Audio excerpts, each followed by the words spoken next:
Most people use ETF and index fund interchangeably.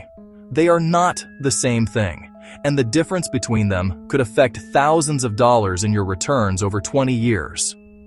In this video, I'm going to break down exactly what each one is, where they're different, which one wins at different income and tax situations, and the 3 specific funds you need as a beginner. No jargon, just the answer. An index fund tracks a market index like the S&P 500, holding the same stocks in the same proportions. Index funds are passively managed. No manager picking stocks. They simply follow the index. Index mutual funds are priced once per day at net asset value, calculated after the market closes. You typically buy index funds directly from the fund company, Vanguard, Fidelity, or Schwab.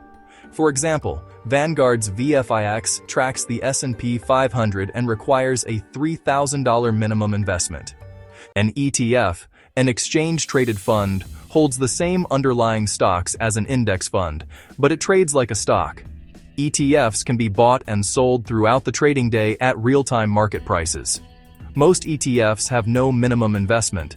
You can buy a single share or fractional shares. For example, VOO, the Vanguard S&P 500 ETF, tracks the same index as VFIX and has an expense ratio of 0.03%. Most brokers now offer commission-free ETF trades. ETFs do have a slight bid-ask spread, usually just pennies, which is negligible for long-term investors. VFIX has an expense ratio of 0.04%. VOO is 0.03%. On a $100,000 portfolio, that's only about $10 per year, basically identical. ETFs are generally more tax efficient because of the in-kind redemption process. Index mutual funds can trigger capital gains distributions, which can create a surprise tax bill in taxable accounts. So, in a taxable brokerage account, the ETF usually wins on tax efficiency. But in a Roth IRA or 401k, it doesn't matter. There are no taxes either way. ETFs let you buy any time during the trading day, buy fractional shares, and use any broker. Index funds are priced once a day, often have minimums, and you buy through the fund company.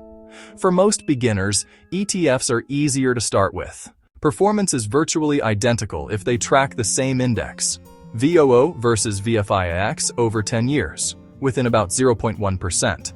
The real decision is where you invest. In a taxable account, ETFs win. In a Roth or 401k, either works. Pick convenience. The winner is the one you start and stick with. Set up automatic contributions. Analysis paralysis costs more than the tiny difference between ETFs and index funds. VOO, Vanguard S&P 500 ETF, expense ratio 0.03%.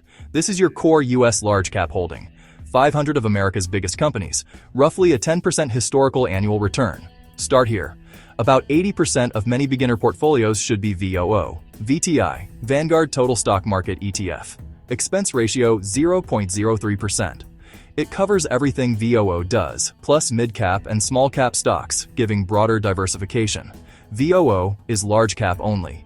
VTI is the entire U.S. market. Both are excellent choices. VIX-US, Vanguard Total International Stock ETF. Expense ratio 0.07%. This covers developed and emerging markets across Europe and Asia. The US is roughly 60% of global market cap, so adding about 20–30% VIX-US gives meaningful global diversification. Put it together, a classic 3-fund portfolio: US, VOO or VTI, international, VX-US, and bonds like BND if you want fixed income. For many beginners, start heavy in US, add 20–30% VX-US, and consider bonds based on your age and risk tolerance. Here's what you do this week. If you don't have a Roth IRA yet, open one at Fidelity. Free, takes 10 minutes. Buy VOO. Set up automatic monthly contributions, even $100 to start.